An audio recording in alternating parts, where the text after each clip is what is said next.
This is The Scoop for Friday. I'm Sean Canan with the WMNF News headlines. A Leon County Circuit judge ruled this week that a financial impact statement that would accompany a proposed Florida constitutional amendment about abortion rights needs to be revised. The judge found that the financial statement is inaccurate, ambiguous, misleading, unclear, and confusing.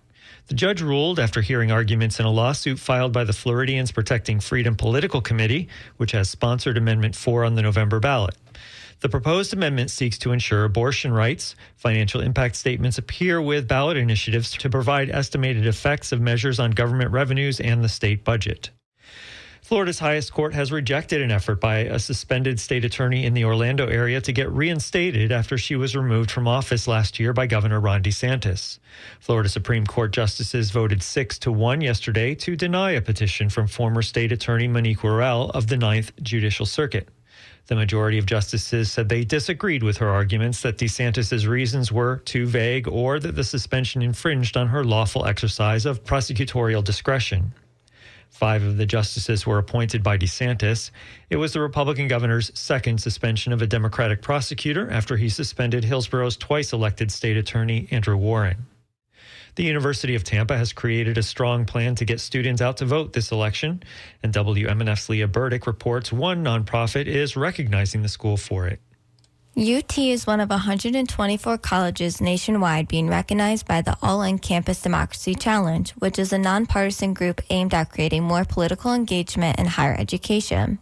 UTampa Votes is a website dedicated to informing UT students about upcoming elections and the political system.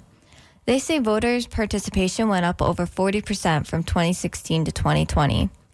Ian McGinnity co-leads the UTampa Democracy Coalition and helped create it in 2020.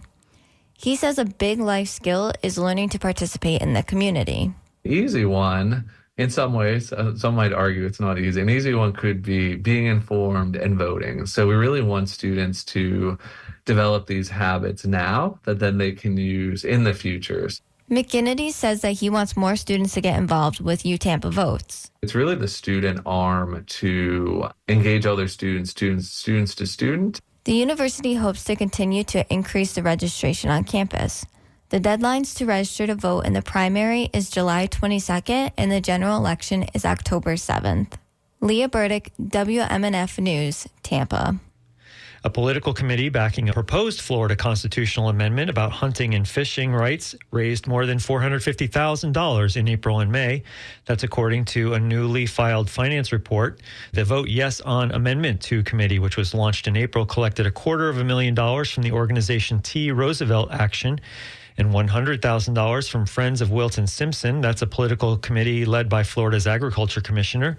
Other large donations came from political committees linked to Republican legislators. Last year, the legislature approved placing the proposed constitutional amendment on the November ballot. The proposal says in part that it would preserve forever fishing and hunting, including by the use of traditional methods, as a public right and preferred means of responsibly managing and controlling fish and wildlife. The Florida High School Athletic Association has okayed a plan that lets teenage athletes benefit from their name, image, and likeness through what are called NIL deals. But the association's board president, Monica Colucci, says the program will have guardrails. The FHSAA stands ready to help its student athletes succeed in this new sports and business landscape. By being informed and educated, student athletes can avoid potential legal or eligibility issues. The FHSAA is mandating parental oversight in certain cases. It has banned school boosters and collectives from gathering money from donors, and it has restricted athletes from working with companies that advertise products like alcohol. The state's Board of Education must weigh in before the change is official, and it's scheduled to take up that issue next month. Today it will be partly cloudy, breezy, and dangerously hot. A stray shower or thunderstorm is possible. Highs will be in the mid-90s. Tonight, clear with overnight lows in the high 70s. Tomorrow, sunny and dangerously hot with highs in the mid-90s. It will remain hot through the weekend and into Monday before several days of good rain chances begin on Tuesday. I'm Sean Canan with the WMNF News headlines. This is The Scoop, recorded at WMNF Tampa.